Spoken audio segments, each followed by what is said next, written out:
충격적인 속보입니다. 드디어 북한의 치부가 드러났다고 합니다. 전국을 들썩였던 북한의 남침 훈련 사건을 기억하시나요? 얼마 전 그 끔찍한 곳의 정보가 담긴 극비 문서를 국정원이 입수했습니다. 그들은 내용을 확인하자마자 경악하며 국방부까지 동원해 곧바로 긴급 대책회의를 열었다고 하는데요. 대체 무슨 내용이 담겨 있는 건지 뉴스에서도 알려주지 않은 오늘의 사연 바로 시작합니다.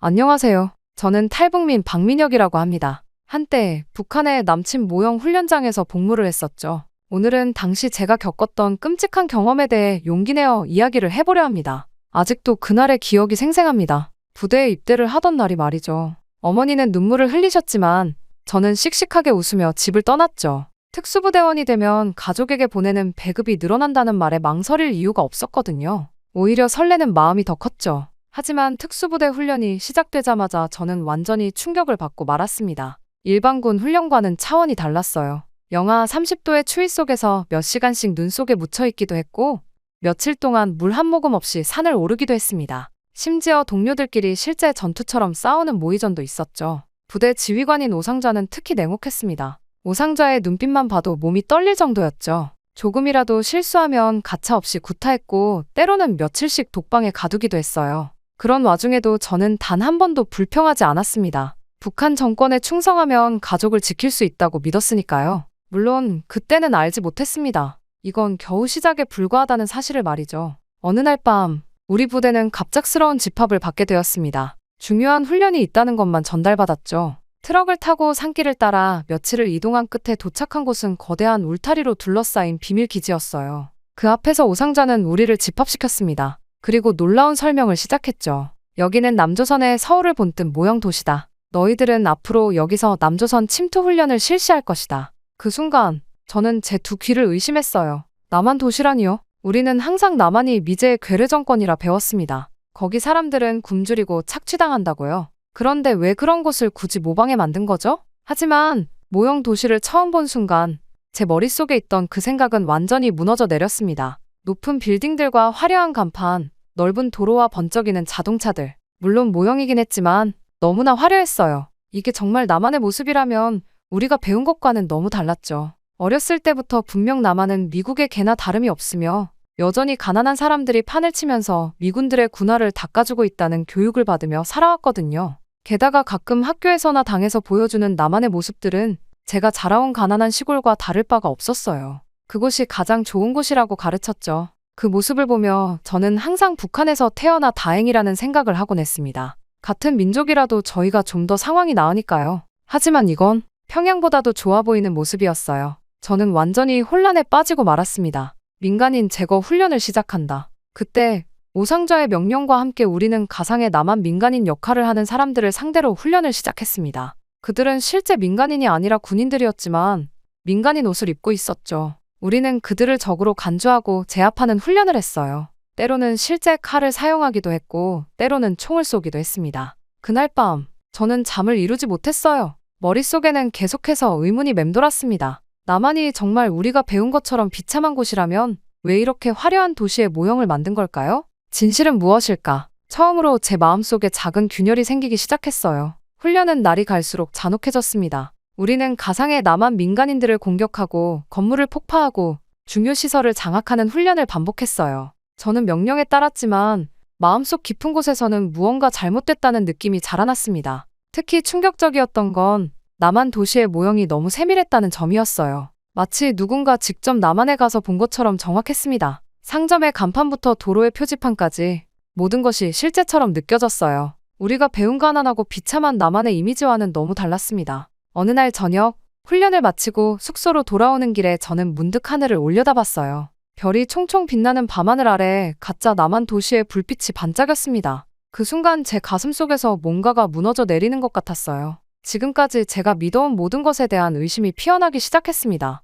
그날 이후로 저는 밤마다 꿈속에서 가짜 남한 도시의 화려한 불빛을 보았습니다. 머릿속에서 의문이 꼬리에 꼬리를 물었어요. 훈련은 계속되었고 우리는 매일같이 가상의 남한 사람들을 적으로 간주하며 훈련했습니다. 물론 그때는 알지 못했습니다. 곧 제 인생을 뒤집을 만한 큰 사건이 일어날 거란 사실을 말이죠. 평소와 다름없이 잔혹한 훈련이 끝난 어느 저녁 박성진이 숙소 근처에서 저를 기다리고 있었습니다. 평소 말이 적고 성실했던 그의 표정은 확실히 심상치 않았어요. 주변을 살피던 박성진은 제게 다가와 어두운 건물 뒤쪽으로 저를 이끌었죠. 숨을 고른 박성진의 목소리는 평소보다 낮고 긴장감이 묻어났습니다. 그의 입에서 나온 말은 충격적이었어요. 자신이 중국을 다녀온 지인에게 들었다며 남조선 사람들이 우리보다 훨씬 잘 산다는 이야기였습니다. 밤에도 불빛이 꺼지지 않고 먹을 것도 많으며 전기도 끊기지 않는다고 했죠. 순간 제 심장이 빠르게 뛰기 시작했어요. 이런 말은 목숨을 걸어야 하는 이야기였으니까요.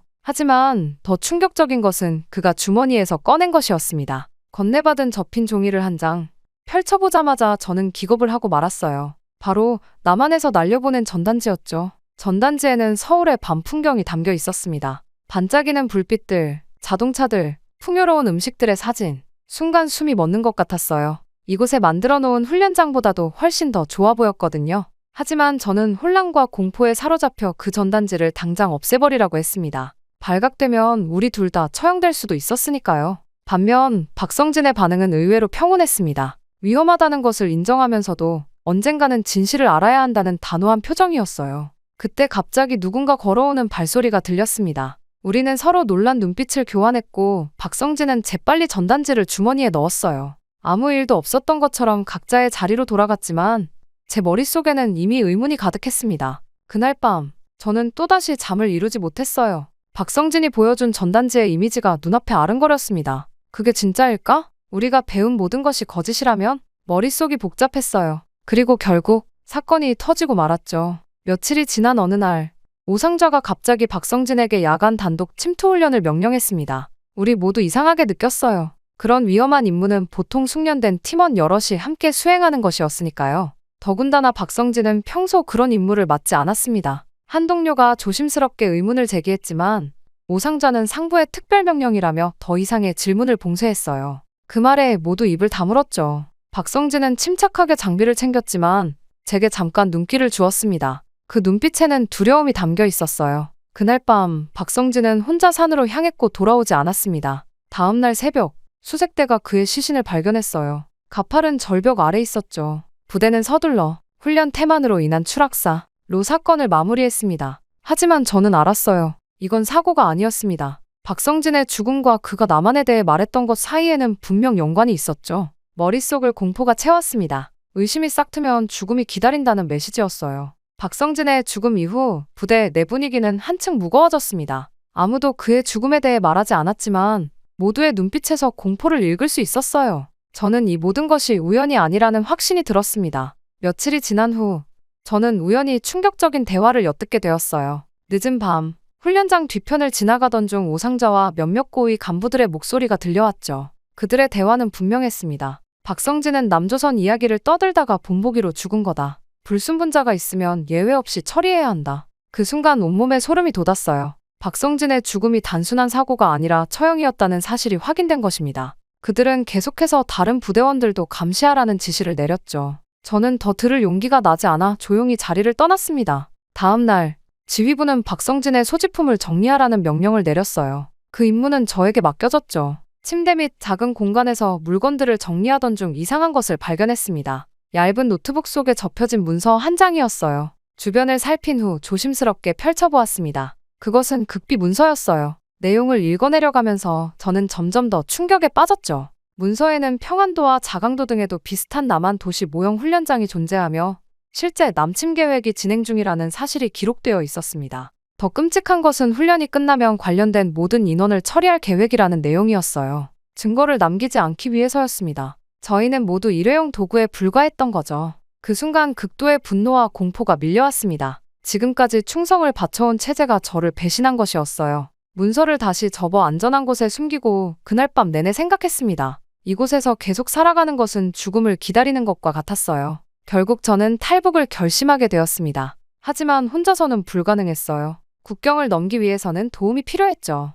신중하게 생각한 끝에 비슷한 생각을 가진 것으로 보이는 동료 최명수와 강윤재에게 접근했습니다. 그들도 이미 리태성의 사건 이후 체제에 강한 의구심을 품고 있었어요. 리태성은 몇 달 전 우리 부대의 뛰어난 요원이었습니다. 그는 상부에 모순된 명령에 의문을 제기했다가 갑자기 사라졌죠. 공식적으로는 특수 임무라고 했지만 아무도 그의 행방을 알지 못했어요. 최명수와 강윤재는 리태성과 가까웠고 그의 실종 이후 체제를 의심하기 시작했습니다. 어느 날 밤, 우리 셋은 가장 인적이 드문 곳에서 만났어요. 처음에는 서로를 의심했지만 점차 솔직한 대화를 나누게 되었습니다. 최명수는 평소 남한에 대한 호기심이 많았고 강윤재는 과거 국경 근무 경험이 있어 탈북 경로에 대한 지식이 있었죠. 함께라면 더 안전하게 탈출할 수 있을 거야. 우리는 그렇게 결의를 다졌습니다. 중국 국경을 넘기 위한 계획을 세우기 시작했어요. 강윤재는 과거 국경 근무 중 알게 된 브로커와 연락할 방법을 알고 있었습니다. 그를 통해 두만강을 건너 중국으로 가는 경로를 확보할 수 있었죠. 준비는 치밀하게 진행되었어요. 누구도 의심하지 않도록 평소와 같이 행동하면서 필요한 물품들을 조금씩 모았습니다. 겨울용 방수 장갑, 두꺼운 옷, 생존에 필요한 간단한 도구들, 모든 것을 은밀하게 준비했죠. 탈북 날짜가 다가올수록 긴장감은 높아졌습니다. 하지만 저는 이미 결심을 굳혔어요. 이 체제 속에서 계속 살아가는 것보다는 자유를 찾아 떠나는 편이 낫다고 생각했습니다. 성공하든 실패하든 이제 돌아갈 수 없는 강을 건너려 하고 있었죠. 매일 밤, 우리 셋은 서로에게 용기를 북돋아 주었어요. 때로는 두려움에 떨기도 했지만 다시 결의를 다졌습니다. 박성진의 죽음은 헛되지 않을 것이었죠. 그가 우리에게 보여주려 했던 진실을 향해 우리는 목숨을 걸고 한 걸음씩 나아가고 있었습니다. 그리고 마침내 탈북의 날이 다가왔습니다. 우리는 계획대로 매서운 겨울밤을 택했어요. 기온이 영하 30도 아래로 떨어지는 날이면 국경경비대도 경계를 소홀히 할 것이라 판단했기 때문입니다. 그날 저녁, 우리는 각자 훈련을 핑계로 부대를 빠져나왔죠. 함경북도 두만강 근처 약속한 지점에 저와 최명수, 강윤재가 모였습니다. 달빛조차 희미한 어둠 속에서 서로의 숨소리만이 들렸어요. 준비해온 민간인 옷으로 갈아입고 군복은 깊이 묻었습니다. 이제 돌아갈 길은 없었죠. 뭐든 준비됐나? 제가 작은 목소리로 물었어요. 두 사람의 희미한 고개짓을 확인하고 우리는 조심스럽게 두만강 방향으로 이동했습니다. 강윤재가 알려준 경로를 따라 국경경비대의 순찰 틈을 노렸죠. 매서운 바람이 살을 애는 듯했지만 자유를 향한 열망이 우리를 움직이게 했습니다. 두만강에 도착했을 때 강은 얼어붙어 있었어요. 하지만 얼음의 두께는 믿을 수 없었죠. 브로커와 만나기로 한 지점까지는 약 500m. 그 거리가 지금껏 살아온 세월보다 멀게 느껴졌습니다. 얼음 위로 기어가야 해. 체중을 분산시켜. 강윤재의 말에 우리는 엎드려 천천히 움직이기 시작했어요. 얼음 위로 배를 깔고 기어가는 동안 심장은 터질 듯이 뛰었습니다. 간간이 들리는 얼음 갈라지는 소리에 숨을 죽였죠. 강 중간쯤 왔을 때 갑자기 멀리서 불빛이 보였어요. 국경경비대였습니다. 움직이지 마. 최명수가 속삭였죠. 우리는 하얀 눈 위에서 흰 옷을 입은 채 완전히 정지했습니다. 숨소리마저 죽이고 기다렸어요. 불빛이 서서히 멀어지는 듯 했습니다. 안도의 한숨을 내쉬려는 순간 갑자기 큰 소리가 들렸어요. 거기 누구야? 경비대가 우리를 발견한 것입니다. 순간 총성이 울렸죠. 얼음 위로 총알이 튀었습니다. 더 이상 숨을 수 없었어요. 뛰어. 제가 소리쳤습니다. 우리 셋은 얼음 위를 미친 듯이 달렸어요. 뒤에서는 계속해서 총성이 울렸죠. 얼음이 갈라지는 소리, 총알이 빗나가는 소리, 경비대의 고함 소리가 뒤섞였습니다. 어느 순간 제 옆에서 최명수가 비틀거렸어요. 괜찮아? 달리면서 소리쳤습니다. 괜찮아, 계속 가. 그가 대답했지만 목소리에 고통이 묻어났죠. 마지막 힘을 다해 강 건너편으로 뛰었습니다. 중국 땅이 눈앞에 보였어요. 그때 강윤재가 앞서 달려가 손을 내밀었죠. 그의 도움으로 저와 최명수는 간신히 중국 땅에 발을 디뎠습니다. 우리는 숨을 헐떡이며 잠시 앉았어요.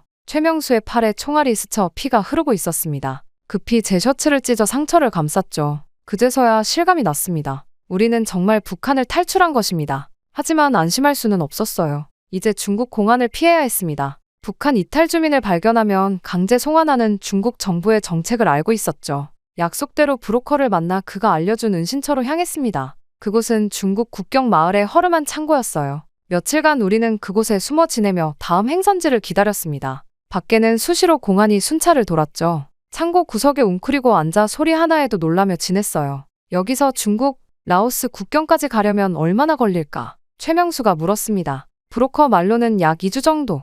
강윤재가 대답했죠. 우리는 서로를 바라보며 고개를 끄덕였어요. 아직 갈 길이 멀었지만 이미 가장 위험한 첫 관문은 통과한 것입니다. 자유를 향한 길은 계속되고 있었죠. 창고에 숨어 지낸 지 사흘째 되던 날 브로커가 찾아왔습니다. 수염이 덥수룩한 중국인이었어요. 그는 우리에게 중국어로 뭐라 말했고 강윤재가 간단한 중국어로 대답했습니다. 우리는 그를 따라 밤중에 창고를 빠져나왔죠. 브로커가 우릴 중국 남부로 데려갈 거래. 거기서 라오스 국경을 넘는데 강윤재가 설명했어요. 낡은 트럭 뒤편에 숨어 우리는 긴 여정을 시작했습니다. 도로 검문소가 나타날 때마다 숨을 죽이고 화물 밑에 몸을 숨겼죠. 때로는 하루 종일 움직이지 못한 채 좁은 공간에 웅크려 있어야 했습니다. 목과 허리는 뻐근했고 다리는 저려왔어요. 하지만 자유를 향한 열망이 고통을 견디게 했습니다. 중국 남부에 도착하기까지 일주일이 걸렸어요. 도시의 불빛이 내려다 보이는 산속 은신처에 우리를 데려다 놓은 브로커는 다른 브로커에게 우리를 넘겼습니다.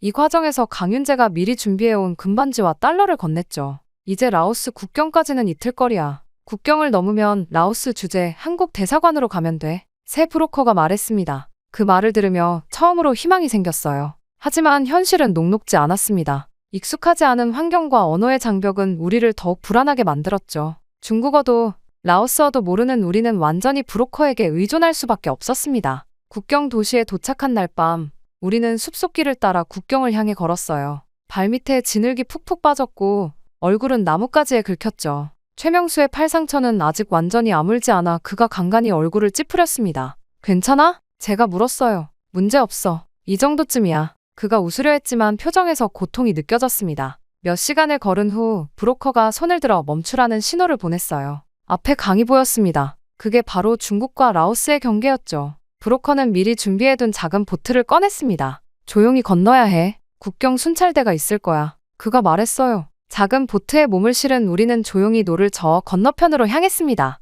강물은 검고 차가웠죠. 가끔씩 멀리서 불빛이 보일 때마다 우리는 숨을 죽였어요. 다행히 무사히 건너편에 도착했습니다. 여기서 북쪽으로 4시간 걸으면 마을이 나와. 거기서 버스 타고 비엔티안으로 가. 브로커는 마지막 지시를 남기고 어둠 속으로 사라졌습니다. 낯선 땅에 홀로 남겨진 우리는 잠시 망연자실했어요. 하지만 이제 돌아갈 수 없다는 것을 알았죠. 브로커의 지시대로 북쪽을 향해 걷기 시작했습니다. 라오스에 도착하면 한국 대사관으로 가자. 그러면 안전할 거야. 저는 두 사람에게 말했어요. 끝까지 함께 가자. 여기까지 왔는데 포기할 수 없어. 최명수가 대답했습니다. 우리는 서로를 격려하며 계속 걸었죠. 날이 밝아올 무렵 멀리 마을이 보였습니다. 그곳에서 우리는 마지막 돈으로 버스표를 샀어요. 비엔티안까지 가는 긴 여정 동안 우리는 끊임없이 주변을 경계했습니다. 라오스 경찰이 우리를 의심스럽게 보는 듯 했지만 다행히 별일 없이 도착했죠. 비엔티안에서 한국 대사관을 찾는 것은 쉽지 않았어요. 언어가 통하지 않아 헤매기를 반나절. 마침내 대사관을 찾았을 때의 감격은 이루 말할 수 없었습니다. 우리는 서로를 부둥켜 안았죠. 대사관 앞에 걸린 태극기를 보며 제 눈에 눈물이 고였습니다. 대사관에서 우리는 난민 신청을 했어요. 그리고 마침내 몇 주 후 대한민국행 비행기표를 받았습니다. 비행기에 오르는 순간 이제 정말 자유를 향해 간다는 실감이 났죠. 비행기 창문 너머로 구름 위의 풍경을 바라보며 저는 생각했습니다. 이제 새로운 삶이 시작되는구나. 두만강에서의 총격, 중국에서의 숨바꼭질, 라오스 정글에서의 위험한 여정, 그 모든 것들이 우리를 여기까지 이끌었어요. 그리고 이제 우리는 자유의 땅으로 향하고 있었습니다. 비행기가 서서히 고도를 낮추며 인천공항에 접근했습니다. 창밖으로 보이는 서울의 야경은 가슴을 뛰게 했어요. 북한의 가짜 남한 도시 모형보다 훨씬 더 화려하고 거대했죠. 저는 최명수와 강윤재의 손을 꼭 잡았습니다. 우리는 마침내 자유의 땅에 도착한 것입니다. 비행기가 착륙하고 승객들이 내리기 시작했어요. 우리는 마지막에 내렸죠. 입국장에 들어서자 정장을 입은 남성이 우리에게 다가왔습니다. 그는 국가정보원의 이정훈이라고 자신을 소개했어요. 공손하게 인사하며 신분증을 보여주었죠. 우리를 맞이하러 온 것이었습니다. 이정훈은 우리를 별도의 출구로 안내했어요. 그곳에는 검은색 승합차가 대기하고 있었습니다. 그는 우리가 안전하지만 몇 가지 절차가 남아있다며 협조를 요청했죠. 우리는 고개를 끄덕였습니다. 차에 오르자마자 차는 빠르게 공항을 빠져나갔어요. 창밖으로 서울의 거리가 스쳐 지나갔습니다. 높은 빌딩들, 밝은 간판들, 수많은 자동차들, 모든 것이 새롭고 신기했어요. 북한에서 본 가짜 도시와는 비교할 수 없는 생동감이 넘쳤습니다. 1시간쯤 달려 도착한 곳은 서울 외곽의 한적한 건물이었어요. 이정우는 우리를 건물 안으로 안내했죠. 그곳에서 우리는 각각 다른 방으로 안내받았습니다. 이정우는 기본적인 신원 확인과 면담만 진행할 것이라며 최대한 편안하게 대화하겠다고 말했어요. 이정훈의 말에 안심이 되었지만 여전히 긴장감은 남아있었습니다.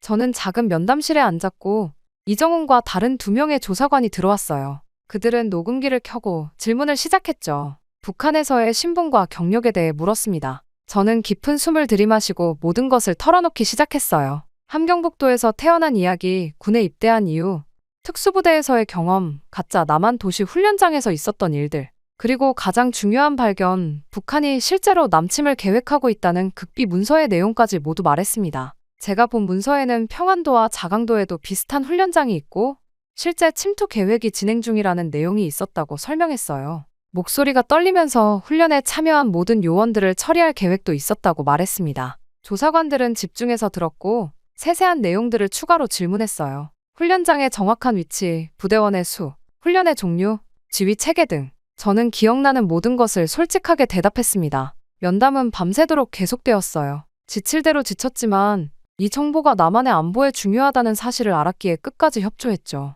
새벽이 밝아올 무렵 이정우는 만족스러운 표정으로 마지막 질문을 던졌습니다. 왜 탈북을 결심했는지 물었어요. 진실을 알게 되었기 때문이라고 대답했습니다. 북한 체제가 우리에게 거짓말을 했다는 것, 그리고 결국 우리를 죽일 계획이었다는 것을 알게 되었다고요. 자유를 찾아 떠났다고 말했죠. 이정우는 고개를 끄덕이며 충분히 이해한다고 말했어요. 이제 쉬고 내일부터는 하나원으로 이동해 정착 교육을 받게 될 것이라고 했습니다. 다음 날 우리 세 사람은 제외했어요. 모두 지쳐 보였지만 무사히 조사를 마쳤다는 안도감이 가득했습니다. 우리는 다시 차에 올라 경기도에 위치한 하나원으로 향했죠. 하나원에 도착하자 상담사 한유진이 우리를 반갑게 맞아주었어요. 그녀는 따뜻한 미소로 시설을 안내해 주었습니다. 여기서 약 12주 동안 남한 사회 적응 교육과 심리 치료를 받게 된다고 설명했죠. 모두가 비슷한 여정을 거쳐온 사람들이라며 걱정하지 말라고 했어요. 처음으로 안전하다는 느낌이 들었습니다. 이곳에서는 누구도 우리를 해치지 않을 것이라는 확신이 들었죠.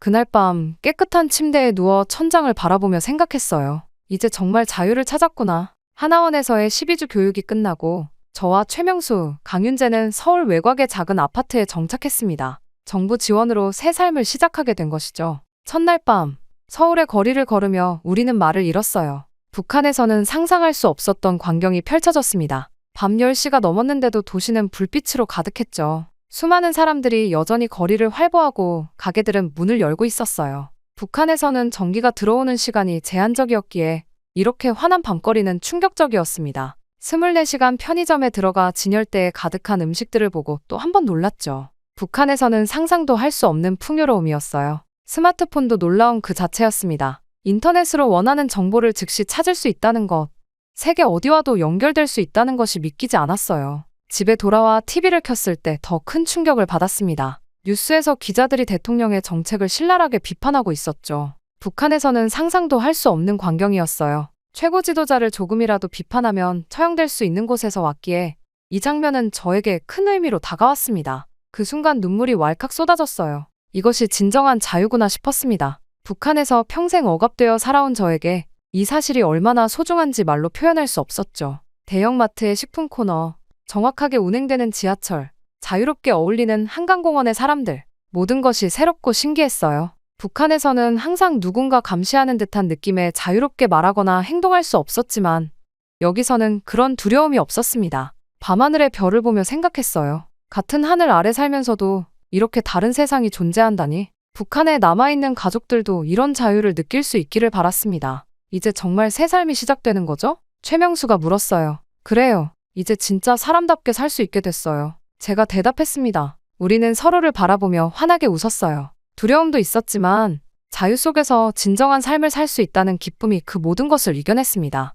그날 밤의 대화 이후 저는 조금씩 변화하기 시작했습니다. 북한에서의 기억들, 특수부대 시절의 잔혹한 훈련, 박성진의 죽음, 두만강을 건널 때의 공포, 이 모든 것들이 악몽처럼 찾아오곤 했지만 시간이 지날수록 그 횟수가 줄어들었어요. 남한에 온 지 6개월, 저는 한국어 학원에 다니며 남한 사투리와 외래어를 배웠습니다. 처음에는 컴퓨터, 스마트폰 같은 말도 어색했지만 이제는 익숙해졌죠. 최명수는 자동차 정비 기술을 배우고 있었고 강윤재는 요리학원에 다니고 있었어요. 우리는 각자의 방식으로 이 사회에 뿌리내리려 노력하고 있었습니다. 가끔은 죄책감이 밀려왔어요. 북한에 두고 온 가족들, 특히 부모님과 여동생 생각에 가슴이 아팠죠. 하지만 심리 상담사의 도움으로 그 감정을 조금씩 다스릴 수 있게 되었습니다. 언젠가는 그들도 자유를 찾을 수 있기를 기도했어요. 어느 봄날 한강공원의 벚꽃 아래 우리 셋은 다시 모였습니다. 1년 전 목숨을 걸고 두만강을 건넜던 날을 떠올렸죠. 그때의 공포와 지금의 평화로움이 얼마나 대조적인지 새삼 느꼈어요.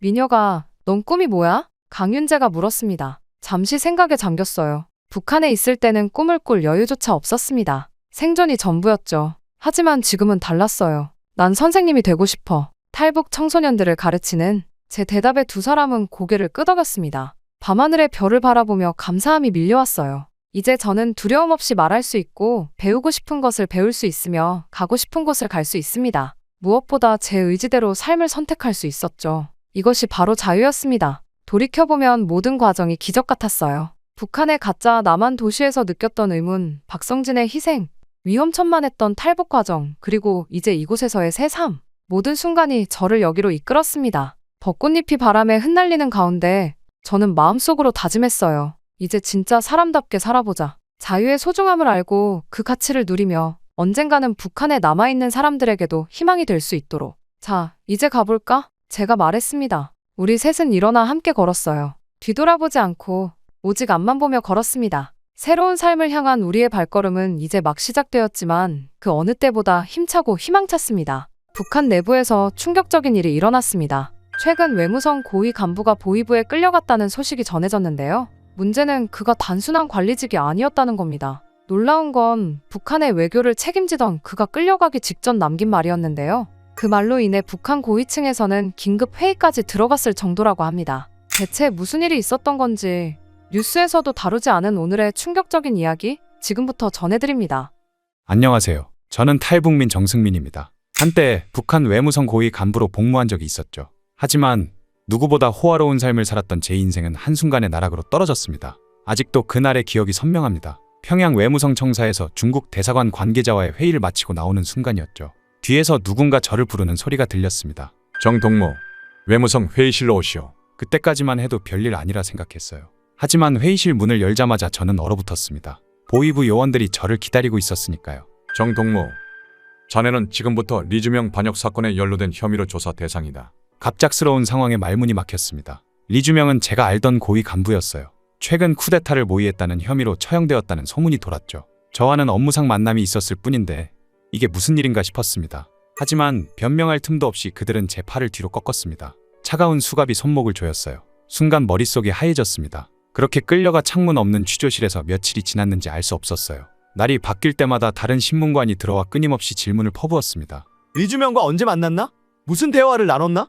누구누구와 접촉했나? 신문이 길어질수록 공포는 커져갔습니다. 북한에서 보위부에 끌려간 사람들이 어떻게 되는지 너무나 잘 알았으니까요. 그러던 어느 날 보위부 요원이 취조실로 들어왔습니다. 그리고 그가 한 말은 저를 완전히 얼어붙게 만들었어요. 우리 가족 모두가 아오지 탄광으로 유배된다는 이야기였기 때문이죠. 다음 날 저희 가족은 기차에 몸을 실었습니다. 창문은 모두 가려져 있었어요. 아내는 제 손을 꼭 잡고 있었고 아이들은 두려움에 떨고 있었습니다. 아오지 탄광에 도착한 그날은 제 인생 최악의 날이었습니다. 기차에서 내리자마자 매서운 바람이 얼굴을 때렸어요. 탄광 입구에서 간부로 보이는 사람이 우리를 맞이했습니다. 정승민, 너는 이제부터 아오지 5구역 관리자다. 하지만 권한은 없다. 그저 노동자들을 감시하는 역할이다. 가족들은 모두 노동에 투입된다. 그 말에 충격을 받을 새도 없이 탄광 안으로 들어서자마자 목격한 광경은 처참했어요. 먼지투성이 얼굴에 수십 명 노동자들이 저를 차갑게 쳐다보았습니다. 그들의 눈에는 분노와 절망이 가득했죠. 마치 또 새로운 귀족이 내려왔구나 라고 말하는 듯 했습니다.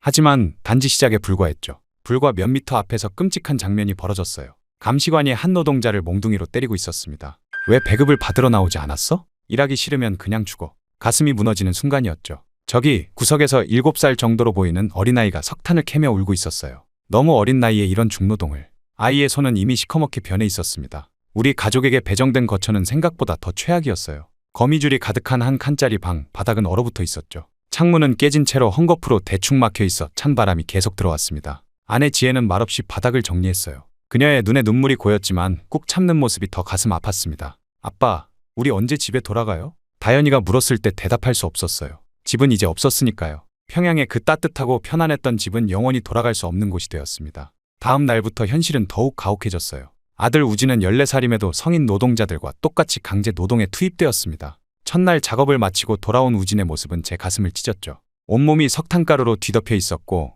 손은 피투성이었어요. 괜찮아, 아빠. 나는 할 수 있어. 아들의 강한 모습을 보여주려는 말에 저는 고개를 돌려야 했습니다. 눈물을 보이고 싶지 않았어요. 딸 다현이는 점점 야위어갔습니다. 배급은 턱없이 부족했고 먹을 것을 구하기 위해 아내와 제가 먹을 양을 줄여야 했어요. 그런데도 다현이는 매일 배고프다며 울었습니다. 저는 형식상 탄광 5구역 관리자였지만 실질적인 권한은 전혀 없었어요. 오히려 감시관들은 저를 감시 대상으로 여겼죠. 그들의 눈빛에서 경계와 불신을 읽을 수 있었습니다. 저도 언제든 사고사로 처리될 수 있다는 공포가 항상 따라다녔어요. 밤마다 냉방에 누워 천장을 바라보며 생각했습니다. 우리는 어떻게 이곳에서 살아남을 수 있을까? 이곳은 지옥이었고 빠져나갈 방법은 보이지 않았어요. 아오지에서의 생활은 매일이 지옥 같았습니다. 한 달이 지났을까요? 그날도 평소와 다름없이 탄광 작업은 계속되었어요. 그런데 점심 배급 시간에 끔찍한 일이 벌어졌습니다. 한 노동자가 용기를 내어 목소리를 높였죠. 이건 너무 적습니다. 우리가 어떻게 이것만 먹고 12시간을 일할 수 있겠습니까? 그는 마른 체격의 40대 중반으로 보였어요. 배급소 앞에서 떨리는 목소리로 말했습니다. 감시관의 반응은 즉각적이었습니다. 그는 곧바로 몽둥이를 들어 노동자의 등을 내리쳤어요. 뭐? 감히 불평을? 연속된 몽둥이질에 노동자는 바닥에 쓰러졌죠. 피가 튀었습니다. 저는 그 광경을 지켜보며 본능적으로 달려가 멈추게 하고 싶었어요. 하지만 몸이 움직이지 않았습니다. 주변의 다른 노동자들도 마찬가지였죠. 모두 고개를 숙이고 멀리서 지켜볼 뿐이었습니다. 옆에 있던 한 노동자가 작은 목소리로 말했어요. 괜히 도왔다가 같이 처벌당할 수 있으니까 참으세요. 그 말에 현실을 직시했습니다. 이곳은 정의나 인간성이 통하지 않는 곳이었죠. 피투성이가 된 노동자는 결국 2명의 감시원에게 끌려갔어요. 그가 어디로 끌려갔는지 살아있는지조차 알 수 없었습니다. 그날 이후로 그는 탄광에 나타나지 않았어요. 아무도 그를 찾지 않았고 물어보지도 않았습니다. 마치 그런 사람은 처음부터 없었던 것처럼요. 그날 저녁 무거운 마음으로 숙소로 돌아왔습니다. 아내와 아이들은 제 표정을 보고 무슨 일이 있었는지 눈치챘지만 물어보지 않았어요. 이제 우리는 말하지 않아도 서로를 이해하게 되었습니다. 아이들이 잠든 후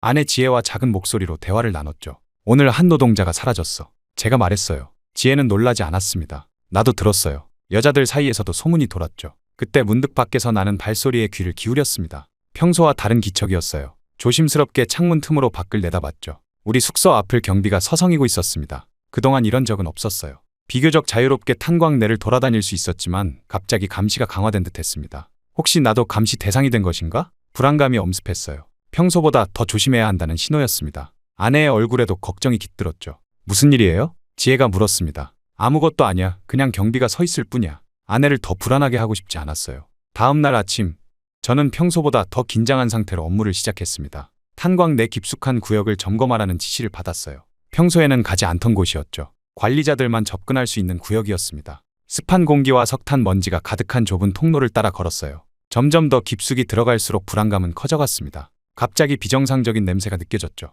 시큼하고 쇳내 같은 냄새였어요. 모퉁이를 돌자 바닥에 널브러진 시신을 발견했습니다. 소름이 끼쳤어요. 얼굴은 피투성이었고 온몸에 멍이 들어 있었습니다. 자세히 보니 낯익은 얼굴이었어요. 이 사람 어디서 본 얼굴인데? 순간 기억이 떠올랐습니다. 평양에서 리주명의 부하였던 사람이었어요. 그도 저처럼 아오지로 유배된 모양이었죠. 하지만 그의 최후는 참혹했습니다. 손이 묶인 채 온몸이 피투성이었고 배에는 둔기에 맞은 듯한 상처가 있었어요. 뒤에서 감시관의 목소리가 들렸습니다. 관리자 동무, 여기 사망보고서를 써야 하오. 과로사라고 적으시오. 그의 냉정한 눈빛이 저를 꿰뚫었어요. 저는 말없이 서류를 받았지만 가슴속에서는 분노가 일었습니다. 이건 명백한 살인이었어요. 이건 그냥 사고사가 아니다. 숙청당한 거다. 속으로 생각했지만 표정 하나 드러낼 수 없었습니다. 북한 체제의 진짜 얼굴을 본 순간이었어요. 보고서에 서명하고 돌아오는 길에 더 큰 충격이 기다리고 있었습니다. 탄광에서 일하던 아들 우진이 감시관에게 맞아 쓰러진 채 발견된 거예요. 달려가 보니 아들의 얼굴은 피로 범벅이 되어 있었습니다.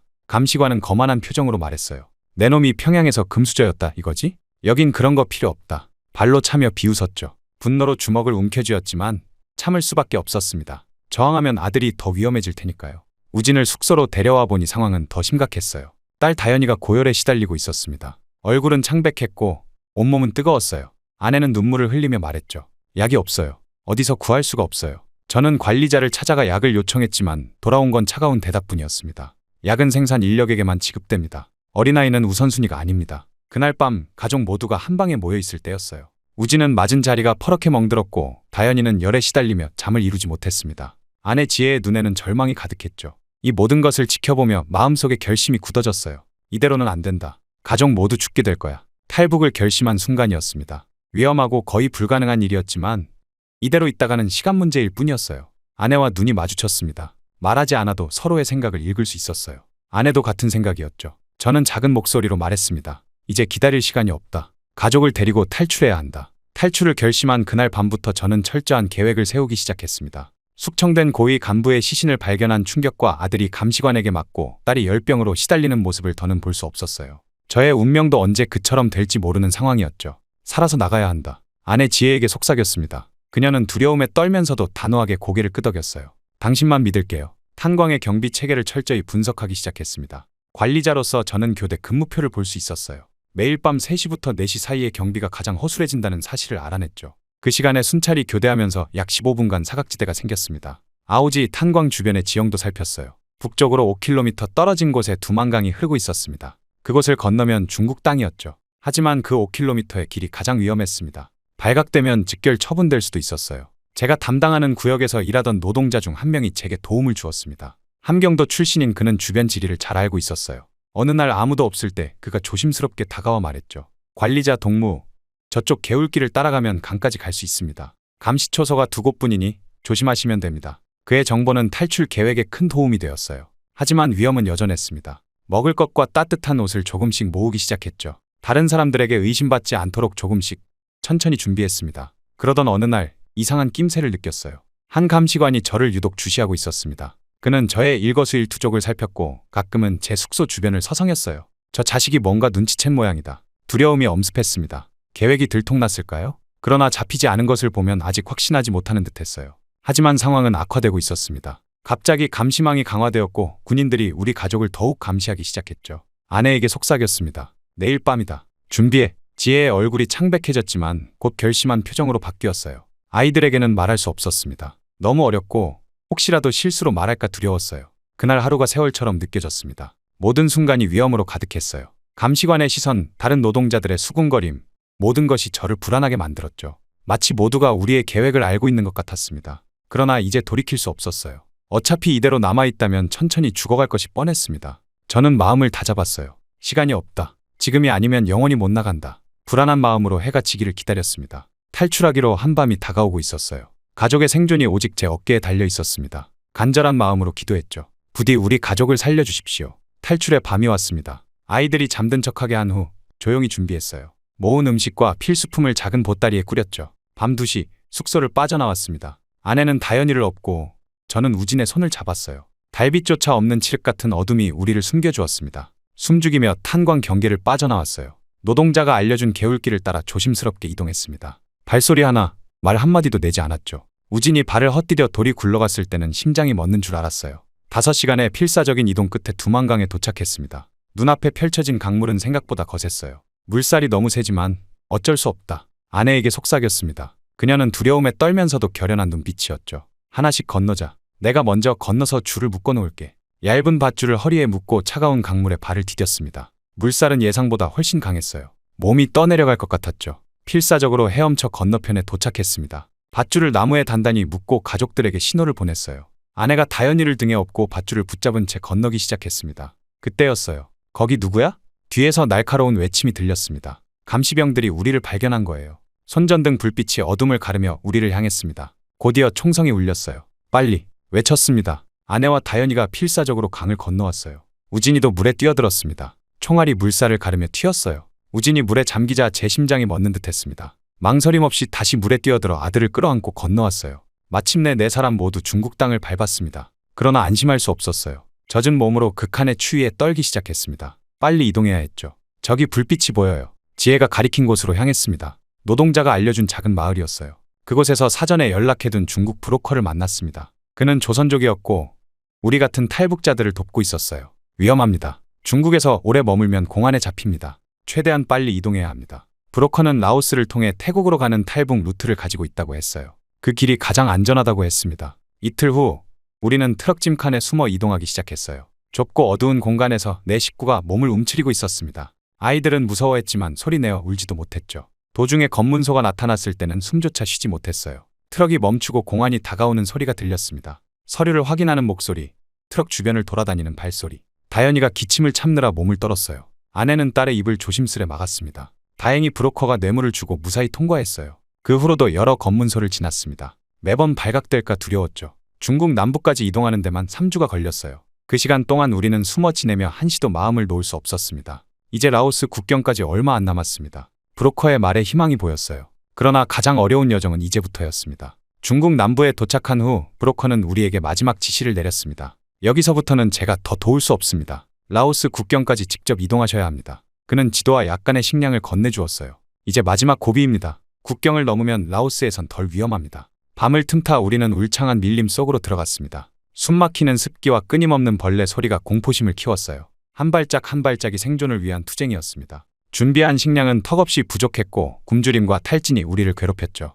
아빠, 더 이상 못 걷겠어요. 셋째 날, 다현이가 쓰러졌습니다. 열이 다시 오른 듯 했어요. 딸을 등에 업고 이동했지만 저도 체력의 한계를 느꼈습니다. 아내와 우진도 지쳐갔죠. 그래도 멈출 수는 없었어요. 조금만 더 참자. 곧 라오스야. 기적처럼 우리는 국경을 넘었습니다. 라오스에 들어서자 약간의 안도감이 들었어요. 첫 마을에서 음식을 구해 허기를 달랬습니다. 그때 기적이 일어났어요. 한국 NGO 단체 직원이 우리를 찾아왔습니다. 그들의 도움으로 태국 이민국으로 송환되었어요. 태국에서는 탈북자를 난민으로 인정해 한국으로 갈 수 있는 길이 열렸습니다. 마침내 한국행 비행기에 오르는 순간 저는 비로소 깊은 숨을 내쉬었어요. 아내의 손을 꼭 잡았습니다. 그녀의 눈에도 눈물이 고였죠. 우리가 살았다. 창밖으로 구름 위로 떠오르는 해를 바라보며 새로운 삶이 시작됨을 느꼈습니다. 비행기에서 내리자마자 전혀 다른 세상이 펼쳐졌습니다. 인천국제공항의 밝은 조명과 화려한 시설은 우리 가족을 압도했어요. 국정원 요원들이 우리를 맞이했습니다. 그들은 친절했지만 경계심도 느껴졌죠. 정승민 씨, 안전하게 도착하셨군요.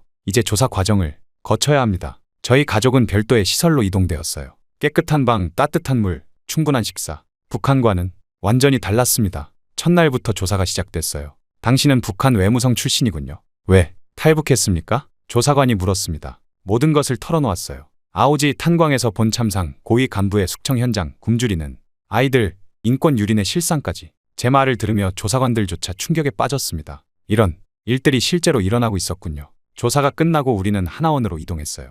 북한 이탈 주민 정착 교육기관이라고 했죠. 그곳에서 처음으로 마음 놓고 따뜻한 밥을 먹었습니다. 다현이가 작은 목소리로 물었어요. 아빠, 여기선 배부르게 먹어도 돼? 북한에서는 하루 한 끼도 제대로 먹지 못했던 딸의 물음에 눈물이 흘렀습니다. 그래, 여기선 배부르게 먹어도 돼. 하나원에서의 생활은 놀라움의 연속이었어요. 우선 의료 검진을 받았습니다. 의사는 다현이의 영양실조와 우진의 멍든 상처를 보고 안타까워했죠. 걱정 마세요. 곧 나아질 겁니다. 처음으로 제대로 된 치료를 받는 기분이었습니다. 교육도 시작되었어요. 한국 사회 적응, 경제 교육, 직업 훈련까지 모든 것이 새로웠습니다. 매일 밤 가족과 함께 TV를 볼 수 있었어요. 어느 날 뉴스에서 한 정치인이 김정은을 신랄하게 비판하는 내용이 나왔습니다. 저는 깜짝 놀라 소리쳤어요. 저거 봐도 괜찮은 거예요? 체포되지 않나요? 담당 선생님이 미소 지으며 말했습니다. 여기는 한국입니다. 누구든 자유롭게 의견을 표현할 수 있어요. 그 말을 듣는 순간 제 안에 무언가가 무너져 내렸어요. 우린 평생을 속고 살았구나. 아내도 같은 충격을 받았습니다.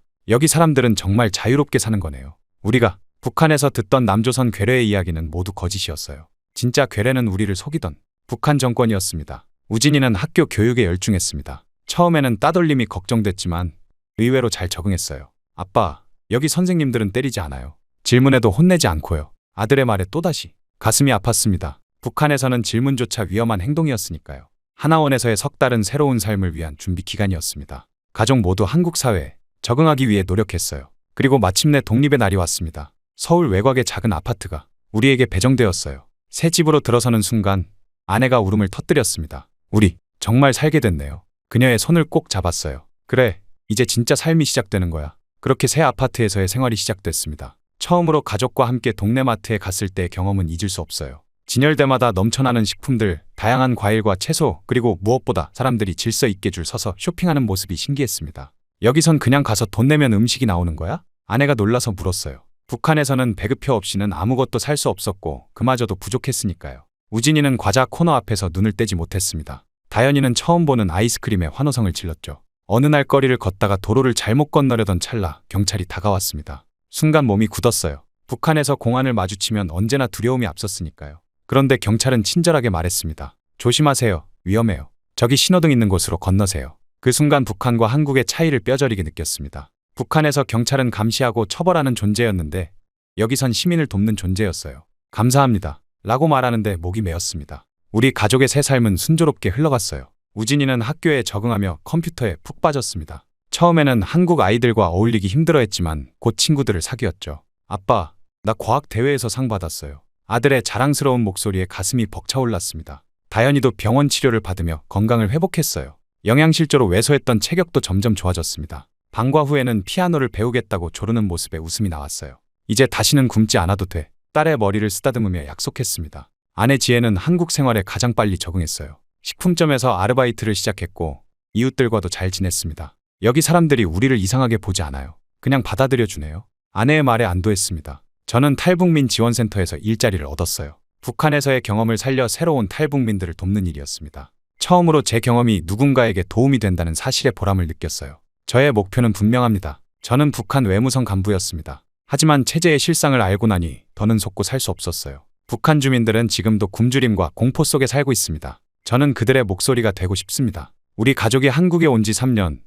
어느 날 아파트 베란다에 태극기를 걸었습니다. 바람에 나부끼는 태극기를 보며 눈물이 흘렀어요. 우리는 죽을 각오로 탈출했다. 이제 진짜 삶을 시작한다. 자유의 소중함을 깨달은 지금 저는 북한에 남겨진 사람들을 생각합니다. 언젠가 그들도 이 자유를 맛볼 수 있기를 간절히 바랍니다. 그날이 올 때까지 저는 계속해서 목소리를 높일 것입니다.